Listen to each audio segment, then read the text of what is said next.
Las sombras se estiraban largas y oscuras a través de los pasillos del viejo palacio en Constantinopla. Era la madrugada del 15 de abril de 1558, y el silencio pesaba como una lápida sobre las antiguas piedras. En algún lugar, más allá de los muros gruesos y las puertas talladas, la ciudad dormía. Pero aquí dentro, nadie descansaba. El olor a incienso se mezclaba con algo más amargo, algo que ninguna cantidad de mirra o aceite de rosas podía ocultar. Era el olor de la enfermedad, de la muerte esperando pacientemente en las esquinas oscuras. Las lámparas de aceite parpadeaban, proyectando sombras danzantes sobre las paredes cubiertas de azulejos de iznik. En algún lugar lejano, la voz de un muezín comenzaba el primer llamado a la oración, el fajr, la oración del alba. Pero el amanecer aún no había llegado. Y en una habitación privada, alejada de los ojos curiosos de la corte, yacía una mujer. No cualquier mujer. Hürrem Sultán. La Aseki Sultán. La esposa legal del hombre más poderoso del mundo. Solimán el Magnífico. Su respiración era trabajosa, entrecortada. Cada inhalación parecía costarle un esfuerzo monumental. Los sirvientes se movían como fantasmas, con pasos suaves, sin atreverse a hacer el menor ruido. Sus rostros mostraban el mismo miedo, la misma certeza terrible. Esta noche sería la última. Y junto a ella, sentado en una silla que parecía demasiado simple para un emperador, estaba Solimán. Sus ojos no se apartaban de su rostro. No había estado en el palacio principal de Topkapi durante semanas. Los asuntos del Estado, las audiencias con embajadores, las decisiones que normalmente requerían su atención inmediata, todo había sido abandonado. El Imperio Otomano, la potencia más temida de Europa y Asia, se había detenido. Porque su sultán se negaba a moverse de este lugar. Pero, ¿por qué estaba Hürrem aquí, en el viejo palacio, en lugar de morir con todos los honores en Topkapi? ¿Por qué esta reclusión extraña, este alejamiento de la corte? Los embajadores susurraban. Los visires intercambiaban miradas nerviosas. Algo estaba sucediendo aquí, algo que iba más allá de la enfermedad de una mujer. Apenas unas semanas antes, el embajador veneciano Antonio Bardarigo había informado a su gobierno con palabras que revelaban una verdad incómoda: ella rara vez le permitía dejar Constantinopla. Era la dueña de la vida de este caballero, por quien era extremadamente amada. Y porque ella lo quiere siempre cerca de ella y tiene dudas sobre su propia vida debido a la enfermedad, rara vez o nunca lo deja partir de su lado. Un sultán, controlado por el miedo de una mujer a morir sola. Era algo impensable. Algo que contradecía cada fibra de la imagen imperial otomana. Y aún así, era verdad. El 7 de abril, apenas 8 días antes, un enviado de la Meca había llegado a Constantinopla. Traía regalos para varios dignatarios de la corte, incluida Hürrem. Era protocolo, costumbre, un gesto de respeto. Viajó hasta el viejo palacio para entregar sus obsequios. Pero nunca pudo verla. Su condición era tan grave que ni siquiera pudo enviarle un saludo. El enviado se fue con las manos vacías, con el corazón pesado, con la certeza de que algo terrible se avecinaba. 4 días después, el 11 de abril, Solimán finalmente concedió una breve audiencia al enviado mecano. Pero los que estuvieron presentes nunca olvidarían lo que vieron. El sultán vestía una túnica verde, el color del luto en la tradición islámica. Su cuerpo, siempre imponente, parecía ahora delgado, frágil. Permaneció en silencio durante toda la reunión. No habló. Apenas se movió. Sus ojos, vacíos, perdidos en algún lugar lejano. La reunión fue breve. El asunto del jenízaro rebelde de la Meca, un problema que normalmente habría sido resuelto con rapidez, quedó sin solución. Rustam Pasha, el gran visir y yerno de Hürrem, explicó la situación con voz temblorosa, la enfermedad de Hurrem Sultán ha tomado un giro drástico. El sultán debe poner toda su atención en ella. Los asuntos del imperio deben esperar. Los asuntos del imperio. Suspendidos. Por una mujer. Y en esa habitación oscura del viejo palacio, mientras las horas de la noche se arrastraban hacia el amanecer final, Solimán sostenía la mano de Hurrem y esperaba lo inevitable. Pero para comprender lo que el sultán intentaba ocultar en esos momentos finales, para entender por qué su dolor sería tan devastador que cambiaría el curso de la historia, primero debemos conocer quién era realmente esta mujer. Su nombre no siempre fue Hurrem. Nació en algún lugar de Europa del Este, probablemente en lo que hoy es Ucrania. Su nombre original era Alexandra. Una niña con un futuro que debería haber sido ordinario. Tal vez se habría casado con un comerciante local. Tal vez habría tenido hijos, envejecido tranquilamente, muerto sin que la historia registrara su nombre. Pero el destino tenía otros planes. Los tártaros de Crimea la capturaron cuando era joven, probablemente en su adolescencia. Fue arrancada de su familia, de su tierra, de todo lo que conocía. La metieron en una caravana de esclavos. El viaje debió ser una pesadilla, días interminables de caminar, hambre, miedo, la incertidumbre constante sobre qué le depararía el futuro. Fue vendida. Comprada. Tratada como mercancía. Y finalmente, llegó al harén imperial otomano. Para la mayoría de las mujeres, esto era el final de cualquier identidad individual. El harén no era el lugar de fantasía que las leyendas occidentales pintaban. No era un paraíso de seda y placer. Era una prisión lujosa, donde cientos de mujeres competían por la atención de un solo hombre. La mayoría nunca lo conocían. Pasaban sus vidas enteras en esas habitaciones, envejeciendo en el anonimato, olvidadas incluso antes de morir. Pero Alexandra, ella era diferente. Era inteligente. Observadora. Sabía cuándo hablar y cuándo callar. Aprendió turco rápidamente. Estudió las reglas no escritas del harén, la jerarquía brutal, las alianzas frágiles, las traiciones constantes. Y cuando finalmente fue presentada al sultán Solimán, algo sucedió. Él la notó. Le dio un nuevo nombre, Hurrem. La alegre. Porque incluso en medio de la competencia despiadada, incluso rodeada de peligro constante, ella sonreía. Era su armadura. Su estrategia. Su forma de sobrevivir. Y funcionó. Pero Hurrem no se conformó con sobrevivir. Ella quería algo más. Algo que ninguna mujer en el harén otomano había logrado en más de 200 años. Quería casarse con el sultán. En el Imperio Otomano, había una regla sagrada, antigua como las dinastías mismas. Cada concubina podía dar al sultán solo un hijo varón. Solo uno. Era para mantener el equilibrio de poder. Para evitar que una sola mujer acumulara demasiada influencia a través de múltiples herederos. Hurrem rompió esa regla. Le dio a Solimán no uno, no dos, sino 5 hijos varones. Mehmed, Selim, Bayezid, Ciangir. Y una hija, Mirima. Cada nacimiento la hacía más poderosa. Cada niño era otra raíz que hundía profundamente en el corazón del imperio. Y entonces, hizo lo impensable.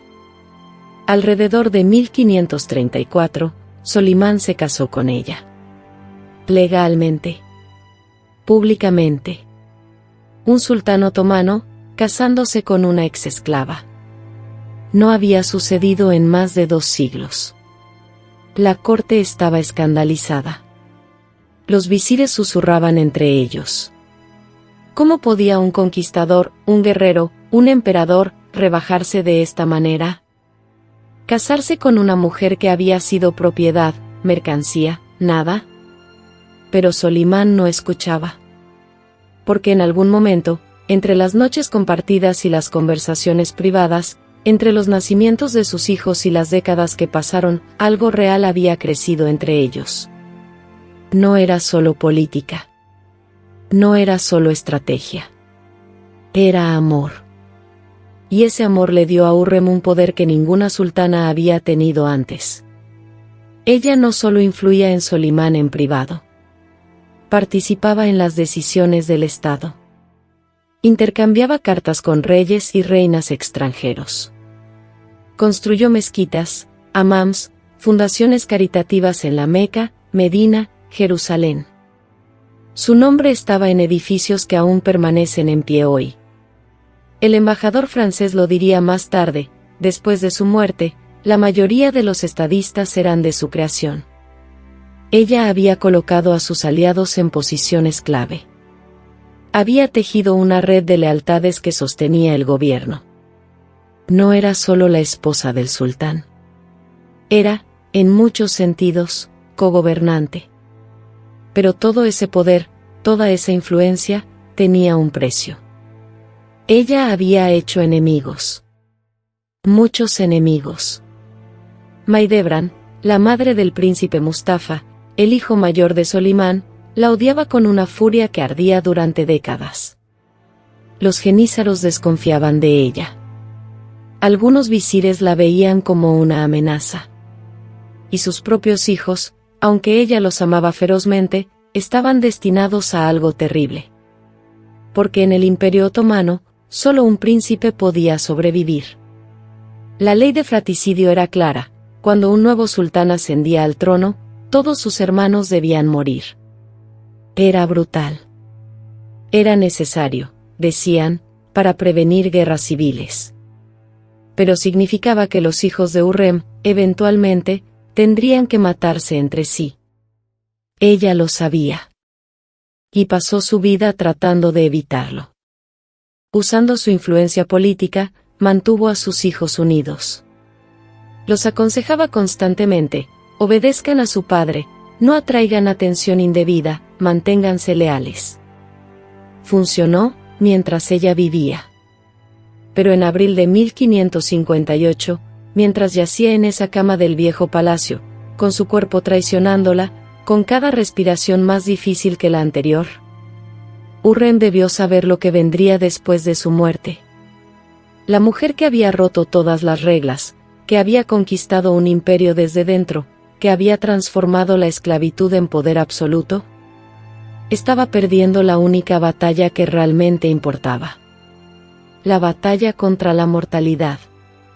La última semana de su vida fue un descenso lento hacia la oscuridad. Los médicos del palacio no podían hacer nada. Las hierbas medicinales, las oraciones, los rituales, todo era inútil. El embajador mecano Kutbedin reportaría más tarde las causas de su enfermedad: incapaz de recuperarse de la enfermedad que había estado sufriendo durante un tiempo, y también fue afectada por malaria y cólico. Había un brote de malaria en Constantinopla ese abril. Era tan grave que cuando Kutbedin llegó a principios de mes, lo pusieron en cuarentena. La enfermedad se extendía por la ciudad como una sombra. Y Hurrem, ya debilitada por una enfermedad crónica que la había atormentado durante meses, no tenía defensas contra ella. El dolor debió ser insoportable. El cólico la retorcía desde dentro. La fiebre la hacía delirar. Los sirvientes cambiaban las sábanas empapadas en sudor. Los médicos aplicaban cataplasmas que no servían de nada. Y Solimán, el hombre que había conquistado Belgrado, Rodas, Budapest, el hombre que había hecho temblar a reyes y papas, no podía hacer nada excepto observar. Su transformación física era visible para todos. El 11 de abril, cuando finalmente apareció para esa breve audiencia, los presentes se quedaron estupefactos. Su túnica verde colgaba suelta sobre su cuerpo adelgazado. Su rostro, normalmente imponente, parecía hundido, envejecido décadas en semanas. Rustam Pasa, su gran visir y el esposo de Mirima, la hija de Hurrem, estaba visiblemente angustiado. Más tarde confesaría al enviado Mecano que la enfermedad de Hurrem había tomado un giro drástico. Y eso significaba que todo, absolutamente todo en el gobierno otomano, estaba en suspenso. El asunto del jenízaro rebelde quedó sin resolver. Las cartas de embajadores extranjeros quedaron sin respuesta. Las decisiones militares esperaban. El imperio más poderoso del mundo, simplemente, se detuvo. Porque su sultán se negaba a alejarse de la cama de una mujer moribunda. Era algo sin precedentes. Y aterraba a la corte. El embajador francés Jean de Lavigne escribiría más tarde sobre la atmósfera de esos días: la noticia de su muerte sería un gran golpe para el gobierno, porque la mayoría de los estadistas eran de su creación. Se espera ahora que ocurra un cambio en el establishment. Todos sabían lo que significaba. Sin Hurrem, sus aliados caerían. Sus enemigos se levantarían. El equilibrio de poder que ella había mantenido cuidadosamente durante décadas, se desmoronaría. Y lo más peligroso de todo, sus hijos quedarían desprotegidos. En el viejo palacio, lejos de los ojos de la corte principal, Hurrem debió pensar en esto. En las noches largas, cuando el dolor la mantenía despierta, cuando la fiebre hacía que las sombras en las paredes parecieran danzar y moverse, ¿pensaba en sus hijos? Mehmed, su primogénito, había muerto años antes. Esa pérdida había sido devastadora. Pero aún le quedaban 4 hijos varones. Selim, Bayezid, Siangir. Sabía que sin ella para mediar, para aconsejar, para mantener la paz, se matarían entre sí. Le suplicó a Solimán, en esos momentos finales, que protegiera a sus hijos. Nunca lo sabremos con certeza. Pero sabemos que algo sucedió en esas horas finales. Algo que Solimán intentaría mantener en secreto. Algo tan íntimo, tan revelador de su vulnerabilidad, que contradecía todo lo que un sultán otomano debía hacer. Las lámparas de aceite seguían ardiendo. Los sirvientes seguían moviéndose en silencio. El olor a incienso no podía ocultar el olor de la muerte. Y en algún momento de la noche del 14 al 15 de abril, en las horas más oscuras antes del amanecer, Hurrem Sultán dio su último suspiro.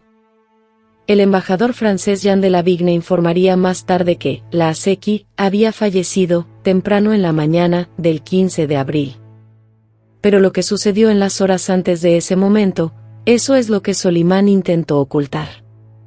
El embajador francés, a través de sus fuentes en el palacio, descubrió algo extraordinario. Algo que reveló la verdadera naturaleza de la relación entre Solimán y Hurrem. El día antes de su muerte, mientras ella luchaba contra el dolor, mientras su cuerpo se apagaba lentamente, Solimán le hizo una promesa. Un juramento. Juró por el alma de su padre Selim, escribió el embajador, que nunca se acercaría a otra mujer. Déjalo penetrar por un momento. Un sultán otomano, el líder del harén más grande del mundo, un hombre que podía tener a cualquier mujer que deseara, jurando fidelidad eterna a una mujer moribunda. No era una declaración política. No era estrategia. No era teatro para la corte. Era puro, devastador amor. Y era exactamente el tipo de vulnerabilidad emocional que un sultán no podía permitirse mostrar. En el mundo otomano, el poder era todo. Un sultán debía ser fuerte, implacable, por encima de los sentimientos humanos ordinarios. La idea de que estuviera tan completamente enamorado de una mujer, tan dependiente emocionalmente de ella, era peligrosa. Porque mostraba debilidad. Y la debilidad en un imperio construido sobre conquista y dominación, podía ser fatal. Entonces Solimán intentó mantenerlo en secreto. Pero los embajadores tenían espías. Los sirvientes hablaban. Y la verdad, eventualmente, siempre sale a la luz. Cuando Hurrem finalmente murió, Solimán no podía ser consolado. El embajador francés informó, el dolor del sultán era tan enorme que había envejecido enormemente. En cuestión de horas, el hombre que había gobernado durante más de 30 años, que había expandido el imperio hasta sus límites más grandes, parecía haberse convertido en un anciano frágil. Pero el imperio requería ritual. Requería espectáculo público. Y entonces comenzó el funeral. Los visires, los hombres más poderosos del gobierno, cargaron el ataúd de Hurrem sobre sus hombros. Esto por sí solo era extraordinario. Mostraba su estatus, su importancia. No era tratada como una exesclava. Era tratada como una emperatriz. La procesión se movió lentamente a través de Constantinopla, desde el viejo palacio hasta la mezquita del sultán Bayezid II. Las calles estaban llenas. Cientos, quizás miles de personas, salieron a presenciar el funeral de la mujer más poderosa del imperio. Algunos lloraban. Algunos simplemente observaban en silencio. Otros, probablemente sus enemigos, contenían su alegría. Pero todos sabían que estaban presenciando el final de una era. En la mezquita, el muftí principal, Ebu Suud, dirigió las oraciones. Era el líder religioso más alto del imperio. Y después de las oraciones, él mismo la enterró. Con sus propias manos. En el cementerio del complejo de la mezquita de Suleimaniyye, el gran proyecto arquitectónico de Solimán, Hurrem fue colocada en su tumba. Era un mausoleo hermoso, decorado con los azulejos de Iznik más exquisitos. Un domo elevado. Luz filtrándose a través de ventanas delicadamente talladas. Solimán la había enterrado en el corazón de su legado arquitectónico. Y 8 años después, cuando finalmente muriera en 1566, sería enterrado al lado de ella. El enviado mecano Kutbedin, quien había estado en Constantinopla durante esos días finales, escribiría un epitafio para Hurrem en sus memorias de viaje. Hay muchas fundaciones caritativas y buenas obras suyas en los santuarios nobles de la Meca y Medina, y Jerusalén y otras ciudades. Se dice que era de origen ruso. Porque agradó al sultán, él se casó con ella y de esta manera la difunta finalmente logró el estatus que ocupaba. Ella influyó en el sultán hasta el punto de que el estado de muchos asuntos estaba en sus manos. Y luego, las palabras más reveladoras. El sultán la amaba hasta la distracción, y su corazón se rompió con su muerte. Hasta la distracción. Un sultán, el hombre más poderoso del mundo, reducido a un corazón roto. Era la verdad que Solimán había intentado ocultar. No un escándalo. No intrigas políticas. No secretos de Estado. Simplemente, que era humano. Que amaba.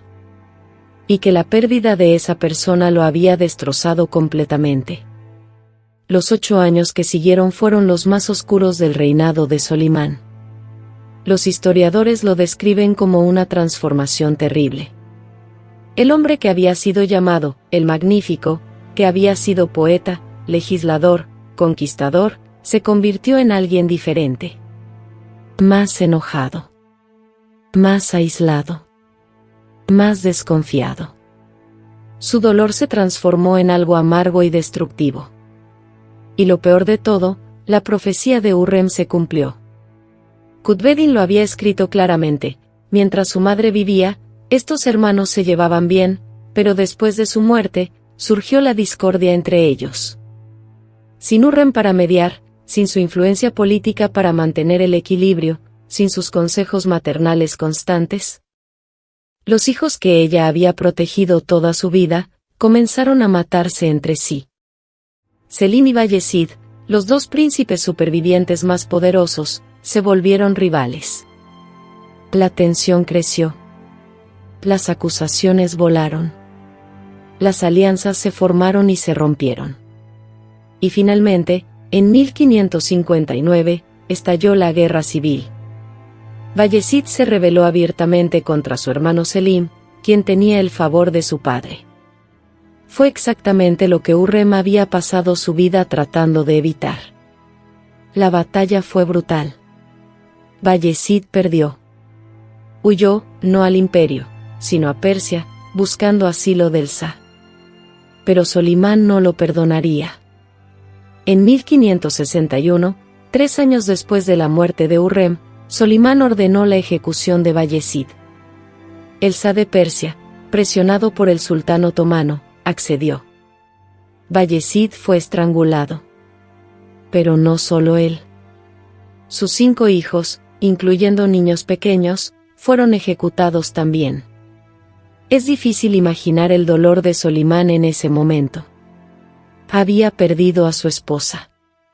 Ahora había ordenado la muerte de su propio hijo y de sus nietos. La ley de fratricidio no perdonaba a nadie. Y Ziangir, el hijo más joven de Hurrem, quien tenía una deformidad en el hombro y había sido especialmente querido por su padre, murió ese mismo año. Algunos dicen que de pena. Otros, de enfermedad. Pero el resultado fue el mismo. De los 5 hijos varones que Hurrem le había dado a Solimán, solo Selim sobrevivió. El que eventualmente se convertiría en Selim II, conocido en la historia no como el Magnífico, sino como Selim el Borracho. La ironía era cruel. Hurrem había roto todas las reglas del imperio para proteger a sus hijos. Había acumulado poder político. Había eliminado enemigos. Había tejido redes de alianzas. Pero al final, la única cosa que realmente importaba era su presencia viva. Porque ella era el pegamento que mantenía unida a su familia. Y sin ella, todo se desmoronó. Solimán visitaba su tumba regularmente. Era una de las pocas veces que lo veían en público en sus años finales. Se sentaba allí, en silencio, junto al mausoleo decorado con azulejos. ¿Hablaba con ella? ¿Le contaba sobre sus hijos? ¿Le pedía perdón por no poder salvarlos? Nadie lo sabe. Pero mantuvo su promesa. Nunca se acercó a otra mujer. En un imperio con un harén de cientos, el sultán vivió como un viudo. Porque había jurado, por el alma de su padre, que nunca lo haría. Y Solimán, a pesar de todo su poder, a pesar de toda su crueldad cuando la requerían los asuntos del Estado, era un hombre de palabra. Regresemos a ese momento antes del amanecer del 15 de abril de 1558. A esa habitación oscura en el viejo palacio. A las lámparas de aceite parpadeantes. Al olor de incienso mezclado con enfermedad. A la respiración trabajosa de una mujer muriendo. Y a un sultán, sentado a su lado, sosteniendo su mano. Lo que Solimán intentó ocultar no fue un escándalo. No fue una conspiración política. No fue un secreto de Estado que pudiera amenazar el imperio. Fue algo mucho más simple, y mucho más peligroso para un sultán admitir. Fue su absoluta, completa, devastadora dependencia emocional de esta mujer. En un mundo donde el poder lo era todo, donde los sultanes debían ser figuras inalcanzables, más allá de los sentimientos humanos ordinarios. Solimán había cometido el pecado más grande. Se había permitido amar. Completamente. Sin reservas. Sin protegerse a sí mismo. Y cuando ella murió, una parte de él murió con ella. La historia ha juzgado a Hurrem de muchas maneras. Las fuentes occidentales la pintaron como una seductora manipuladora, una Jezabel que controlaba a un sultán débil. Las fuentes otomanas la recordaron como una estadista astuta, una matriarca poderosa, una constructora de mezquitas y fundaciones caritativas. Los historiadores modernos debaten su legado. ¿Era un monstruo político? ¿Una víctima de su tiempo que hizo lo que debía hacer para sobrevivir? ¿Una feminista antes de que existiera la palabra? Probablemente era todo eso, y ninguna de esas cosas. Era una persona compleja, viviendo en tiempos imposibles, haciendo elecciones imposibles. Pero de una cosa no hay duda. Su legado permanece. Las mezquitas que construyó aún están en pie en Estambul. Su hammam, el Azeki-ur-Rehman Hammam, todavía funciona cerca de Hagia Sofia. Sus fundaciones caritativas en la Meca y Medina sirvieron a peregrinos durante siglos. Y su tumba, en el complejo de Süleymaniyye, es visitada aún hoy.